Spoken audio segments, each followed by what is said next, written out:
Hello, everyone. I'm going to start sharing my screen.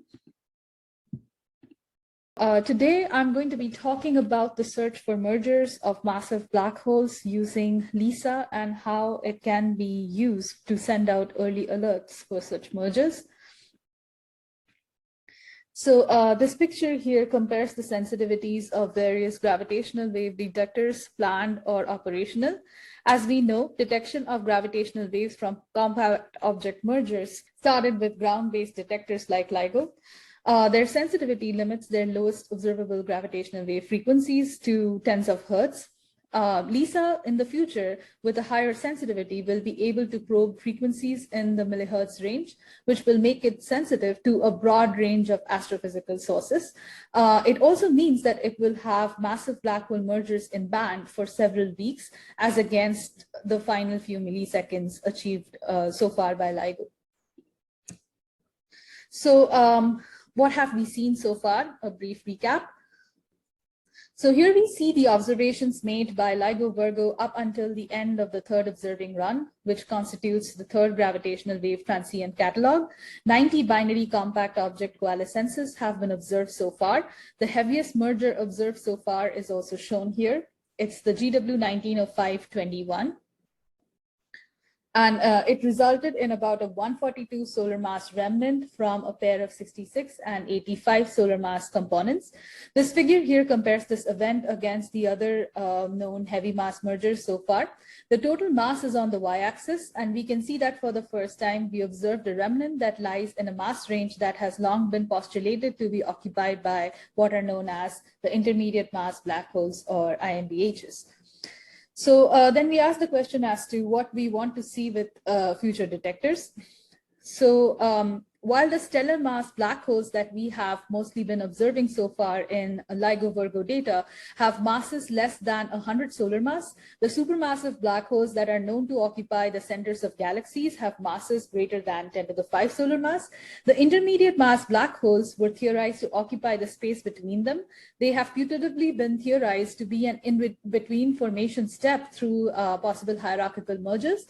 The LISA targets of massive black holes straddle the intermediate and the supermassive mass range and have a minimum mass of 10 to the 3 solar masses. So this figure here shows the dimensionless characteristic strain of gravitational wave sources in the LISA frequency band. The nominal detector sensitivity here is shown by the green line. Also displayed are tracks of 3 equal mass massive black hole binaries at a redshift of 3, and they have total masses of 10 to the 5, 10 to the 6, and 10 to the 7 solar masses. Other sources are also shown in this frequency range, which includes the LIGO type binaries, galactic binaries, and background and verification binaries, and the Emery harmonics. The interesting thing to point out here is that the tracks of these equal mass black hole binaries show that they will be in band for LISA for weeks to months before merger.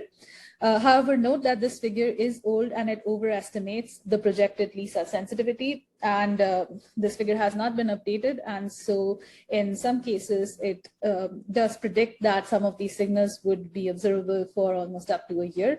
But it is safe to say with our current projection of the sensitivities that these signals would be observable for weeks to months before merger.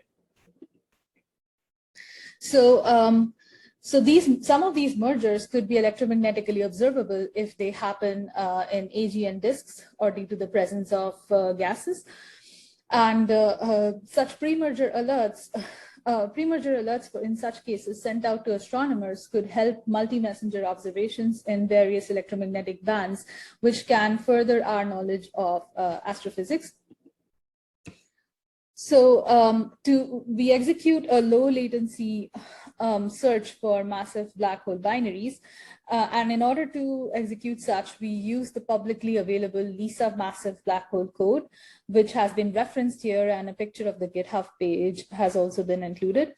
We run the code shown here under a Python wrapper for a more efficient workflow. For the search, we use the V1 version of the Sangria data set available on the LISA data analysis site. And so this particular data set has 15 massive black hole binary sources, which are simulated. And they have been simulated in 1 year of stationary Gaussian noise. Also shown here is the frequency domain plot that shows the target massive black hole binaries and the known reference or verification binaries. The contribution from the galaxy, which is shown here, is whitened using a power spectral density fitting algorithm adopted from LVK. So then we demonstrate our ability to search for one of the simulated signals in the Sangria data set. We choose the first source, which is called source 0 in the data set, and we demonstrate our ability to look for this signal pre-merger and send out pre-merger PE posteriors and sky maps.